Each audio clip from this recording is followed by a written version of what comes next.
नमस्कार, NDTV India पर आपका स्वागत है। मैं हूं अदिति राजपूत।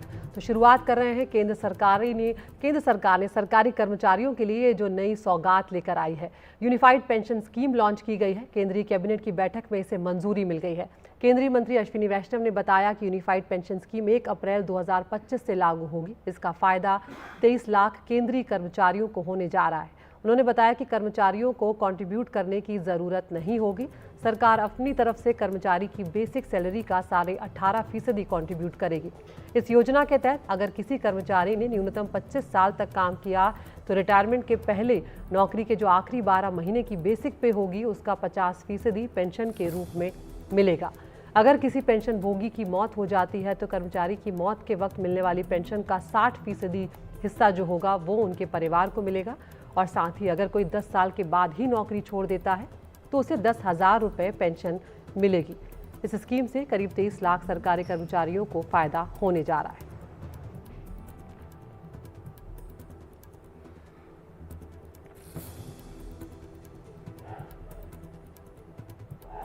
आज प्रधानमंत्री श्री नरेंद्र मोदी जी की अध्यक्षता में यूनियन कैबिनेट ने यूनिफाइड पेंशन स्कीम को अप्रूव किया है, इसको अनुमोदित किया है और ये स्कीम अभी आने वाले समय में लागू होगी। अश्योर्ड पेंशन का जो अमाउंट है that will be the average of basic पे ऑफ 12 मंथ्स बिफोर सुपर एनुएशन, उसका 50% होगा। और इस फुल पेंशन के लिए जो क्वालिफाइंग सर्विस रहेगी वो रहेगी 25 ईयर्स, यानी 25 वर्ष तक अगर किसी ने काम किया है, सेवा की है, तो उसको फुल पेंशन यानी जो ये अश्योर्ड पेंशन का अमाउंट है वो मिलेगा। 25 साल से अगर कम है लेकिन 10 साल से ज्यादा है तो उसमें प्रोपोर्शनेट पेंशन रहेगी, प्रो रेटा वो पेंशन का अमाउंट बनेगा। जो कभी किसी कर्मचारी की डेथ हो जाए तो फैमिली पेंशन एक बहुत बड़ा स्पाउस के लिए ये बहुत बड़ी एम्प्लॉयज की एक रिक्वायरमेंट थी, डिमांड थी। तो सेकंड पिलर इस यूपीएस का है अश्योर्ड फैमिली पेंशन। किसी भी कर्मचारी के डिमाइज से पहले, इमीडिएटली पहले जो पेंशन थी, अमाउंट था, उसका 60% मिलेगा एम्प्लॉय के, डिसीज्ड एम्प्लॉय के स्पाउस को। Minimum assured pension, assured minimum pension 10,000 rupees per month, वो इसमें यूपीएस में थर्ड पिलर ये रखा गया है। ये स्कीम केंद्र सरकार के करीब 23 लाख कर्मचारी, करीब 23 लाख एम्प्लॉयज हैं, उनको इसका बेनिफिट मिलेगा। ऑप्शन रहेगा, कोई अगर एनपीएस में रहना चाहे तो एनपीएस में रह सकता है, यूपीएस में ऑप्ट करना चाहे which is naturally a very attractive scheme, तो उसमें ऑप्ट कर सकता है। प्लस राज्य सरकारें अगर इसी फ्रेमवर्क को, इसी आर्किटेक्चर को यूज करना चाहे तो राज्य सरकारें भी इस आर्किटेक्चर को यूज कर सकती है। अगर राज्य सरकार के कर्मचारी भी इसमें शामिल होते हैं तो करीब 90 लाख के आसपास टोटल कर्मचारी इसका बेनिफिट मिलेगा। ये स्कीम 1/4/2025 से लागू होगी। तब तक इसके लिए जो भी सारे स्ट्रक्चर्स, पोर्टल वोटल सब बनने होंगे, रूल्स रेगुलेशंस, वो सारे बन जाएंगे 1 अप्रैल 2025 से। 1 अप्रैल 2025 से लागू होगी ये स्कीम। तो प्रधानमंत्री नरेंद्र मोदी ने सोशल मीडिया पर पेंशन की नई स्कीम यूपीएस को लेकर जारी किए गए अपने संदेश में कहा है यहाँ पर कि किस तरह से ये फायदा जो है वो पहुंचाने वाला है। आपको यहाँ पर बता दें कि प्रधानमंत्री ने ट्वीट किया है कि देश की प्रगति के लिए कठिन परिश्रम करने वाले सभी सरकारी कर्मचारियों पर हमें गर्व है। यूनिफाइड पेंशन स्कीम इन कर्मचारियों की गरिमा और आर्थिक सुरक्षा को सुनिश्चित करने वाली है। ये कदम उनके कल्याण और सुरक्षित भविष्य के लिए हमारी सरकार की प्रतिबद्धता को दर्शाता है।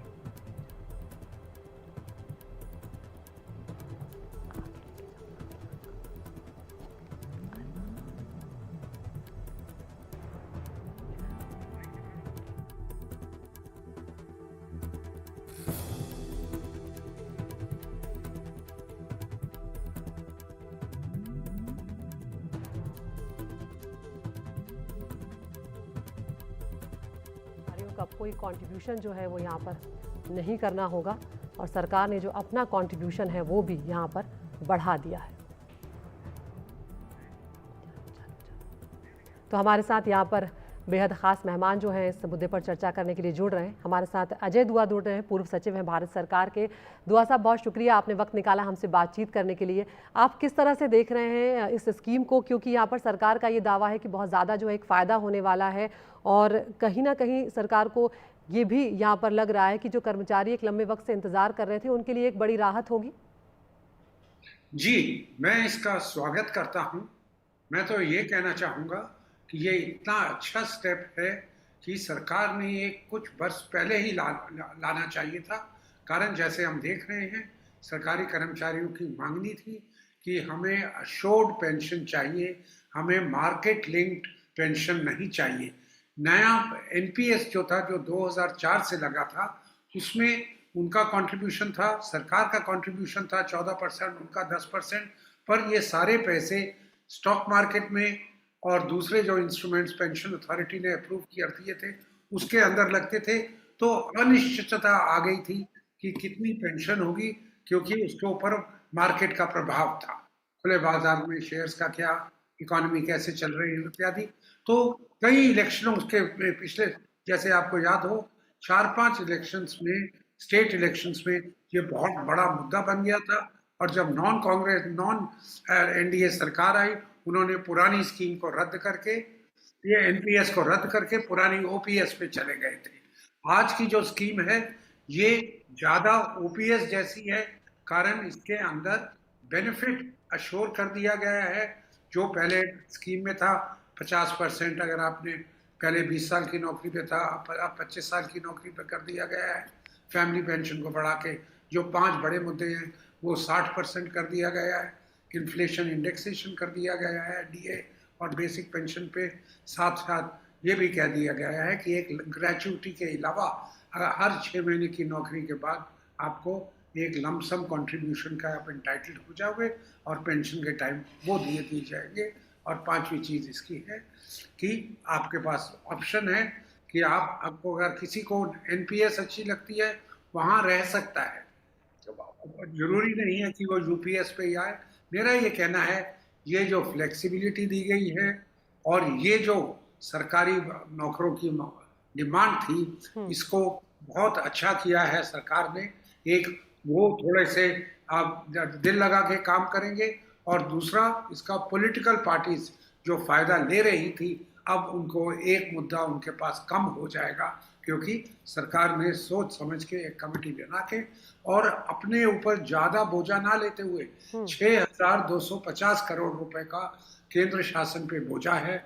अगर वो 23 लाख लोगों को सारे के सारे ऑप्ट करें यूपीएस के ऊपर, 800 करोड़ रुपए एरियर्स देने का होगा। पर ये कोई ज्यादा नहीं है, पर इसका लाभ सोसाइटी, सरकारी नौकरी में और पॉलिटिकल एनवायरनमेंट में इसका बहुत अच्छा लाभ होगा। जी दुआ साहब, जैसे आपने कहा कि लोगों के पास ये विकल्प है कि वो एनपीएस में भी रह सकते हैं, यूपीएस में भी जा सकते हैं, लेकिन जो नए ज्वाइनीज होंगे क्या उनके पास ये दोनों विकल्प होंगे या उन्हें यूपीएस में ही रहना होगा? नहीं जी, उनके पास भी रहेगा। कोई भी एम्प्लॉय 1 अप्रैल 2004 के बाद आया है, उसके पास वो अपना हिसाब लगा के, अगर उसको एनपीएस में रहना है एनपीएस में रहे, यूपीएस में जाना ऑप्शनल है।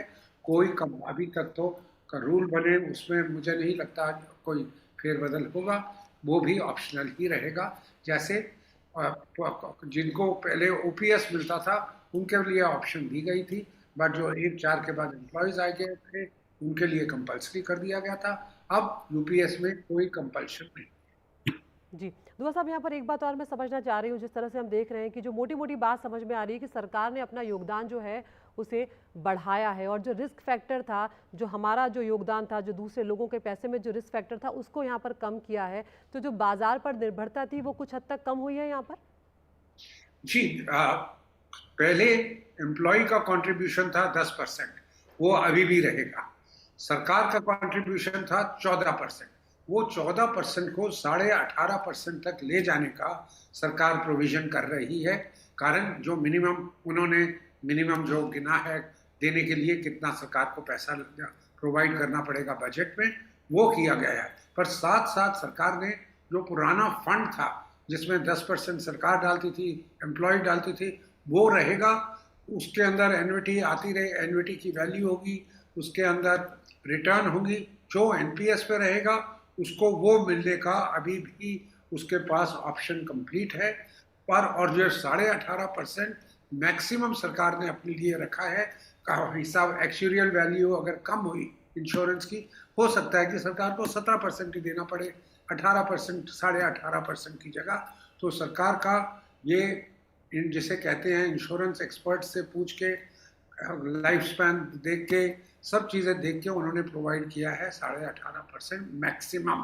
पर हो सकता है कई सालों में वो 18.5% देने की आवश्यकता ही ना पड़े। बिल्कुल। और एक अंतर जो नजर आ रहा है कि ओपीएस पे जहां कर्मचारियों को कुछ योगदान नहीं देना होता था, यहाँ पर एनपीएस की तर्ज पर 10% आपको देना ही होगा यूपीएस में भी। जी, वो तो सरकार ने जब अपना सैलरी स्ट्रक्चर फिक्स किया था, जो उसके अंदर पेंशन के लिए 10% कंट्रीब्यूशन करना पड़ेगा। उसके लिए आपका जब सैलरी फिक्सेशन गवर्नमेंट एम्प्लॉयज का हुआ है, उसके अंदर वो प्रोवाइड किया गया है। तो वो 10% कंट्रीब्यूशन तो रहेगा ही। सरकार ने अपना कंट्रीब्यूशन बढ़ाने का प्रोविजन किया है 14% से 18.5% तक जाने का। तो गवर्नमेंट एम्प्लॉयज के ऊपर कोई नया बोझा नहीं पड़ रहा। वो पहले ही एनपीएस के नीचे 10% उनको देना पड़ता था। Only old pension scheme OPS के अंदर उसकी आवश्यकता नहीं थी। तो कोई सरकार ने अपने ऊपर बोझा लिया है ये 6,250 करोड़ तक का, तो कोई नया बोझा उनके एम्प्लॉयज के ऊपर नहीं डाला। कर्मचारियों को एक और ऑप्शन दी गई है, जिसने यहाँ आना है आ सकता है, जिसने पुरानी स्कीम में रहना है पुरानी मतलब एनपीएस में रहना है वहाँ भी रह सकता है। बिल्कुल। दुआ साहब यहाँ पर ये भी बताएं, क्योंकि सरकारी कर्मचारियों के मन में हो सकता है कि अभी भी कंफ्यूजन हो, समझना चाह रहे हो, तो क्या बेहतर विकल्प होगा उनके लिए? यूपीएस बेहतर विकल्प होगा या एनपीएस बेहतर विकल्प होगा? प्राइमा फेसी तो लगता है मैडम यूपीएस अच्छा रहेगा। कारण सरकारी नौकर थोड़ा एश्योरेंस चाहते थे और उसी लिए उनकी मांगनी ये पिछले 15-20 साल से चल रही थी। 15-16 साल से सरकार ने कंपलसरी कर दिया था, इसलिए उनको एक्सेप्ट करना पड़ा। सरकारी नौकर थोड़ा रिस्क कम लेना चाहते हैं और हो सकता है कि जो प्राइवेट सेक्टर में लोग रिस्क लेना चाहें, एनपीएस जैसी योजना जो प्राइवेट सेक्टर कंपनियों में है वो बहुत पॉपुलर है। कारण उनका जो मेंटल फ्रेमवर्क है प्राइवेट सेक्टर एम्प्लॉयज का, कि अगर थोड़ा रिस्क लेके मुझे फ़ायदा ज़्यादा हो जाता है मैं ले लूँ। यहाँ पे सरकारी एम्प्लॉयज थोड़ा रिस्क इम्यून रहना चाहते हैं, तो उनको ये गारंटीड स्कीम चाहिए थी। सरकार ने दे दी है, जो जैसी पुरानी स्कीम थी 50% 25 साल की नौकरी पे, 60% family pension, indexation benefit, inflation indexation benefit, उसके अलावा एक लमसम बेनिफिट भी और साथ साथ ऑप्शन भी।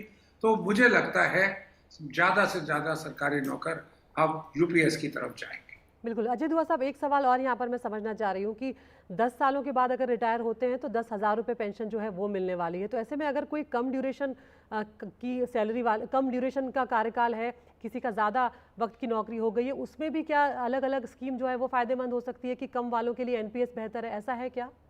नहीं अदिति जी, 10 साल के लिए नौकरी करना लाजमी है। अगर आपको इस स्कीम का बेनिफिट लेना है तो आपको यूपीएस 10 साल के बाद ही उसका फ़ायदा मिलेगा। अगर आपने पहले छोड़ने का इरादा है तो एनपीएस में रहिए। सरकार आपको, अगर आपके 10 साल की नौकरी में 50% 10,000 से कम है तो सरकार तब भी आपको 10,000 देगी और उसके ऊपर फिर इंडेक्सेशन बेनिफिट देती रहेगी।